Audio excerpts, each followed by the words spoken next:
Hey everyone, it's Dr. Jen. Welcome to What's Up Wednesday. I'm Dr. Jen, board certified pediatrician, parenting expert, and spokesperson for the American Academy of Pediatrics. And today we are going to talk all about how to say no so your child will listen. I've gotten so many people write in about this, obviously patients that I see, parents, so many questions about caring for their child and getting them to listen. And one way is to really effectively use the word no correctly. So I'm going to talk all about that today. But tell me, I would love to hear from you. Do you feel like you're always saying no to your child? Are you not getting the response that you want? Are you saying it over and over, getting frustrated, sometimes even yelling or screaming? I get that sometimes can happen. And then just giving in to your child because you're just not getting the response that you want. You're just so fed up and frustrated. So I'm going to help you with all that today, give you tips, evidence-based information, strategies that you can use so your child will listen. So one of the things that I want to say first off, before even giving you the tips, is that kids, and I say this a lot, kids do so much better when they have structure, when they know what to expect, when they have clear boundaries. That's the most helpful thing. So consistency is key. And you have to remember when you're talking about a toddler and young children, right, the goal of discipline is not punishment. The goal of discipline is to get them to understand, to learn, and then to get the desired result that you're looking for, right? That's really what we're trying to do. You're not trying to punish them. So I think you have to remember that. When we're trying to change behaviors, you have to look at the child, what they're doing, but also what's so important is what you're doing as the parent, right? So the environment and how you're acting, how you're responding to the child makes all the difference in the world when you're talking about making behaviors or changing what the child is doing or getting them to listen to you. So you actually do play a bigger role than you might have thought in how your child is acting. I'm not blaming you as a parent at all, but we definitely have a say in how our child is acting or how they're responding. So how you respond back to them makes a big difference. So let me give you some advice today and strategies on making no count and saying it in a way that can be really, really helpful. So first of all, my first tip is going to be say no less often. What? Like, why am I going to say no less? But you want to say no less often. Basically, make it count. Like, say it when you mean it. You don't want to overuse the word no. And you probably don't know this, but if you're not getting the response that you want, you're probably saying no all the time. Don't do this, don't do that, stop doing that.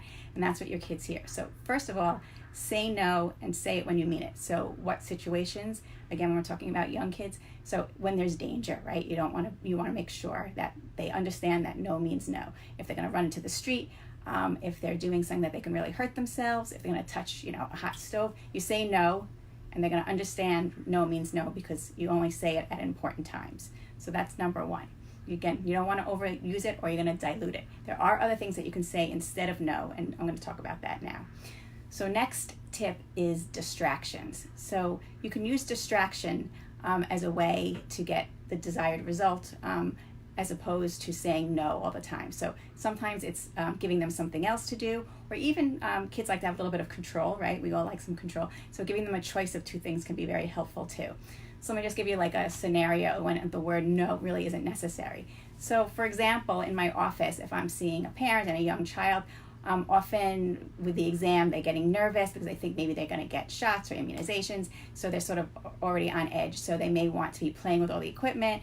And I like to make it very interactive, right, when I'm with the child. But for example, I need to listen to their heart. So I have my stethoscope and I want to listen to their heart, but they may be pulling on it and tugging on it and want to play with it. So instead of me saying, no, don't do that, which they get upset and doesn't really help, I can give them something else. So maybe I'll give them some cotton balls to play with or a tongue depressor. So that takes their mind and they're distracted. And then I can listen to their heart much easier without crying and screaming. So distractions definitely do work. Another tip is, and this is really, really important, it all stems from this, catch them being good. So what that means is that you want to praise them and reinforce the times that they are being good. If you look at the studies and you look at the evidence, we actually say no, don't do that to our kids so much more than we praise them. And so you actually want to reverse that, right? You want to be giving them positive reinforcement. It doesn't have to be for these big events or great things. I'm going to speak a little bit more about how we should do this. But basically, you really want to accentuate the positive, right? You want to praise their efforts. It doesn't have to be for the outcome and for what they're doing. So for example, if you think about it when you have kids, right? You may be getting dinner ready and your kids may be sitting on the floor playing, or playing with magnets or puzzles, or stacking toys or blocks, and they're just sitting there playing, right? And you really are just, I don't want to say ignoring them, but you're continuing to cook or do whatever you're doing. And so when they, go into a drawer or do something, you say, Sally, don't do that. So instead, while they're playing nicely, oh, you're playing so nicely with your blocks, look what you're building, oh, that's so great, things like that. So if they get a lot of positive reinforcement for doing the right thing, they're less likely to do the wrong thing, to push your buttons and to get your attention. So a lot of reinforcement for the positive. So that's really what I would say. And again, obviously, if they do something big and the result is positive, you should certainly reinforce them. But remember, throughout the day, again, if they're just, even just doing their homework, right? It's something that they have to do. And you can just say, oh, it was so great the way you finished that so quickly. Or, oh, that was so great how you put in so much effort studying for history. Or anything like that. So you just want to praise them. And I also want to bring out that reinforcing them doesn't have to be with words. So even if your child is just playing nicely with their dolls on the floor, if you go over and give them a hug or a little squeeze on their arm, again, that's just giving them positive attention for doing appropriate behaviors. And that's really, really important. So catching them being good is way up there on the list of things to do, as a prerequisite to getting your child to listen and not having to say no so often. So the next thing that's really important in this tip is called, I'm going to call it ignoring bad behavior.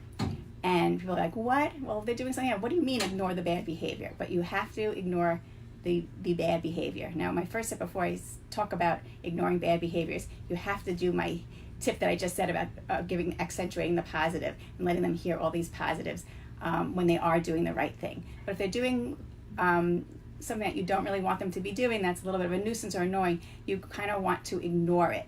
So if you bring attention to it, kids like attention. They don't care what kind of attention sometimes. They're good at manipulating and pushing your buttons. And so they are just going to keep at it until you give them a response. And so this is a really hard thing for parents to learn. But once they do, they're so happy that they took my advice. But you want to ignore the behavior. So let me just give you an example because it may be that much easier. So it's kind of called planned ignoring. So for example, your little toddler is sitting in the high chair and they are throwing food over the side of the high chair. And actually probably, if I can tell you, probably most parents when this first happens, they think it's funny and they laugh. And so now the child's like, oh, this is funny, like I get my parents to laugh, so I'll do this. And then you know what happens? They keep doing it, and they're making a big mess, as toddlers do, and again, normal behavior. But they do this, and then you start to get angry. Don't do this. Stop doing that. Don't throw that. And you get really angry. And then all of a sudden, you're saying, no, don't do it all the time. They get upset, and you're getting upset, and they don't stop it. And it just turns into, a horrible mealtime for everybody. So what you can do instead is, if they are throwing the food over the side, ignore it. Like, don't let them know that it's bothering you or anything. Just ignore that behavior like it's not happening. And they're going to see that you're not responding. And again, this is learning for children, right? So it may take some time. It doesn't mean that all of a sudden it's going to happen, but they're going to get the message that this doesn't really mean anything. Mom is not bothered by it. I may as well not do that. And then as soon as they do the right thing, they eat their food, you can give them some kind of praise, like, that's so great the way you held that fork. It's so great the way you use that spoon, just like your big sister. So things like that, it helps them to feel confident and they feel good and they like that you're saying these things. Also, you can sit down and eat with them, again, if they're sitting appropriately. So you may not want to be right next to them interacting if they are throwing the food over. So you want to ignore that bad behavior. And again, it's not just that one day. So the next day when they sit down, as soon as they sit down in the high chair, and you have their bib on them and they go and they're eating, again, you praise them before they even throw anything on the floor.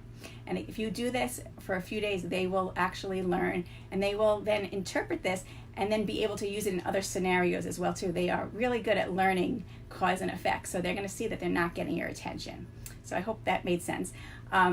again, I know it's difficult for a parent at the beginning to ignore bad behavior. Sometimes when that happens, it actually gets worse before it gets a little bit better, because they're testing limits, particularly if you gave a lot of idle threats in the past. So ignore the behavior. And again, start with one thing at a time. If you try to overhaul your whole day with your kids, it's not going to work. So start with one or two things.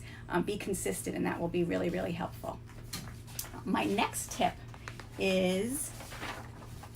My next tip is consistency. So I always talk about consistency, right? So you really, really need to be consistent with your kids, because they will get it. That one time that you aren't looking, or you give in, boom, that's when they're going to act up. So you really want to be consistent with them. Does it mean that it can happen all the time? No, I get it. You're a busy mom, but you want to try to be as consistent as possible, and pick your battles, as I said, and don't make idle threats. If you can't follow through, then you know what? Don't even say it. I always say that to parents, because that makes it worse when you have intermittent reinforcement, right? So if sometimes you say yes and sometimes you say no, they're gonna wait, well, maybe this one time she is gonna change her mind. So you want to really be consistent, and if you can't follow through with what you say, then it's actually not worth saying at that time. But let me give you an example. So if you have a rule in your house that you want your kids to only eat in the kitchen because you don't want them watching TV. So first of all, you want to make sure that there's no TVs in the kitchen, right? And you don't want to be watching because they're going to model your behavior. So if you don't want them to do something, you really can't do it in front of them either. So if you don't really want them eating in the TV room, then you have to make sure that you are consistent every single day, that it's not okay to eat in there, and that if they do, you say there's no we have to eat at the table, and if they don't get up and go inside, then you have to get up, take the food away, and bring it into the kitchen, and you have to be consistent with that. If you are not going to do that, and you're just going to say you have to go inside, this is not right, again, you're getting back into this battle, and it's not going to work. You have to be able to take the action as well too. So again, be consistent. Again, if you're not going to be consistent and follow through, then that's not the time to react and try to work on that behavior. So as I said, I know it's a learning experience. It's not like you can do everything at once. But I think the rules that are so important is to be as consistent as possible, to not overuse the word no. There are other things you can do, like distractions, give kids choices as well too. Instead, everything doesn't have to be a battle back and forth, and that you want to really, really accentuate the positive. Again, maybe this is just sort of a good tip. You can do a videotape of you with your kids and watch and see. You'll probably be so surprised that you're not praising them or giving positive reinforcement as much as needed, and to really ignore those bad behaviors. You got to work on that. Pick one behavior or something that you want your child to listen to, and ignore them. Praise it when they do it well, and start there. And I think you're going to see a big difference.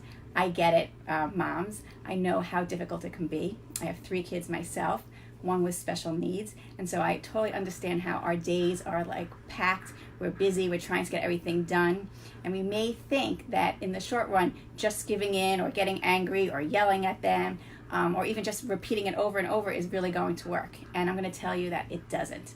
So I know these steps may take a little bit longer at the beginning, but I think you're going to be really happy when you see the changes and the results and the positive effect that it has on you and your child. So I hope that was helpful. I know I got a lot of questions about behavior and changing habits and getting your kids to listen. So if you have more, feel free to write them, to send them to me. I can do it one-on-one with you if you want. I can give you more information about that, or I can do another video and give more information as a whole. So this is Dr. Jen, and this is What's Up Wednesday. Hope this was helpful, and I'll see you guys again next week.